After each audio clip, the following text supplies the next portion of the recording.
যেটা হয়েছে এটা চতুর্মুখী সংকট।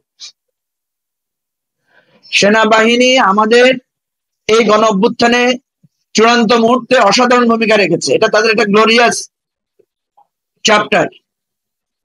কিন্তু এখন বিরাট একটা অংশের মধ্যে একটা সন্দেহ সংশয়, এটা আমি বলছি, এটা এই যে আমাদের এখানে হয় কি খোলামেলা কথা বলতে অনেকে দ্বিধা করে।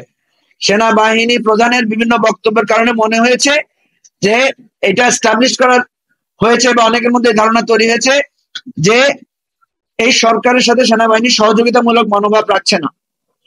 এবং কোথাও কোথাও আপনারা দেখেছেন এটা প্রচার করা হচ্ছে বা প্রচার হয়েছে যে সেনাবাহিনী ফ্যাসিবাদকে রাজনীতিতে বা তার অংশগ্রহণকে চায়।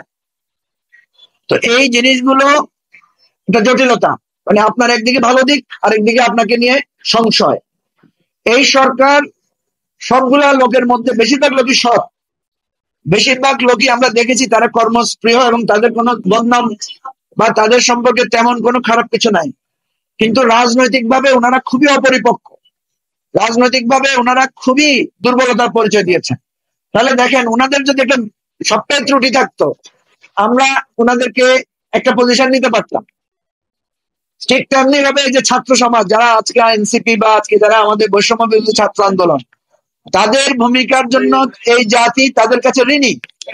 কিন্তু তারা যে রাজনৈতিক পরবর্তী পদক্ষেপ গুলো করেছেন এবং যে সমস্ত বিতর্কিত বিষয়গুলো এসেছে, সেজন্য আমরা কিন্তু তাদেরকে একই সাথে সমালোচনা করতে হচ্ছে। বিএনপি এই বিশাল সময় ধরে 17 বছর ধরে সবচেয়ে বেশি নির্যাতিত দল। বিএনপির পরে জামাত সহ আরো অন্যান্য দল আছে, আমরা অন্যান্য দলেরা আছি, আমাদের বিরাট অবদান।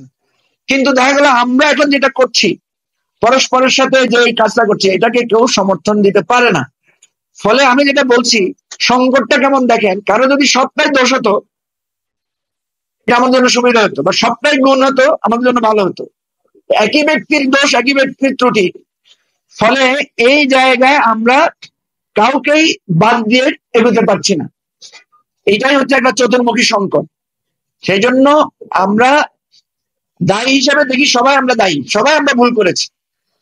আমাদের প্রত্যেকের যার যার ভুল আছে সেই ভুল সংশোধন করে আমরা যদি একটা জায়গায় না আসি, তাইলে আমাদের এই সংকট থেকে কেউ আমাদেরকে বাঁচাতে পারবে না, বরং আমরা আরো গভীর, গত 1 বছর আগে বা 9 মাস আগে আমরা যে গভীর সংকটে ছিলাম, সামনে আরো ভয়ানক গভীর সংকট আমাদের জন্য অপেক্ষা করছে।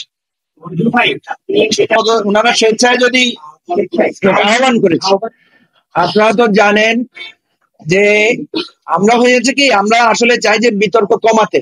কারণ আমি এখন এখানে একটা ঐক্যের কথা বলে আমি যদি আবার বিতর্ক তৈরি করি, তাহলে নিশ্চয়ই আপনারা বলবেন যে আপনিও তো বিতর্ক তৈরি করছেন।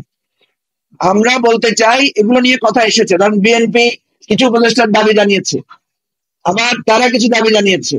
এর বাইরেও আমরা দেখেছি বিভিন্ন সময় বিভিন্ন আলাপ আলোচনা নিয়ে সমালোচনা এসেছে।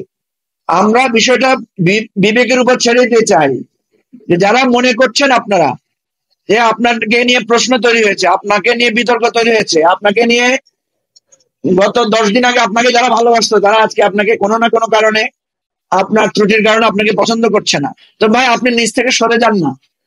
তাহলে তো আমাদেরকে আর কোনো ইয়ে করতে না, এগুলো তো জেতাজিতের ব্যাপার। ধরেন আমি যখন বলবো আপনি সরে যান, তখন আপনি মনে করবেন আপনি সরে গেলে এটা আমার উইনিং, আমি উইনার হব। এই বিভেদ থেকে বা এই জিত থেকে অনেকে চাইলেও সেখান থেকে সরতে পারে না। সেজন্য আমরা কারো পদত্যাগ দাবি করছি না, আমরা বলছি ভদ্রলোকের মানে সম্মানে আপনারা যারা যারা মনে করবেন। আমি তো যদি মনে করি আজকে এবি পার্টির পদ থেকে, চেয়ারম্যানের পদ থেকে আমি সরে গেলে যদি এই রাষ্ট্র উপকৃত হয়, আমি সরে গেলে অসুবিধাটা কি? আমি তো সম্মানিত হবো মানুষের কাছে, তাই না? তো এই বিবেকটা আমরা আমাদের সম্মানিত উপদেষ্টাদের কাছে আমরা অনুরোধ করছি যে জাতির বৃহত্তর স্বার্থে ডক্টর ইউনূসকে তার চেয়ারে রাখেন। আপনারা কেউ কেউ যদি মনে করেন আপনি সরে গেলে হবে, সরে যান, ঠিক আছে? সেখানে যোগ্য লোকদেরকে দিয়ে রিপ্লেস করে সরকারটাকে নতুন করে রিঅ্যারেঞ্জ করেন, অথবা একটা জাতীয় সরকারের যেটা কনসেপ্ট ছিল সেটা নিয়েও আমরা কিন্তু আলোচনা করতে পারি। কোনো ক্ষেত্রে ভোটের ক্ষেত্রে, সমর্থনের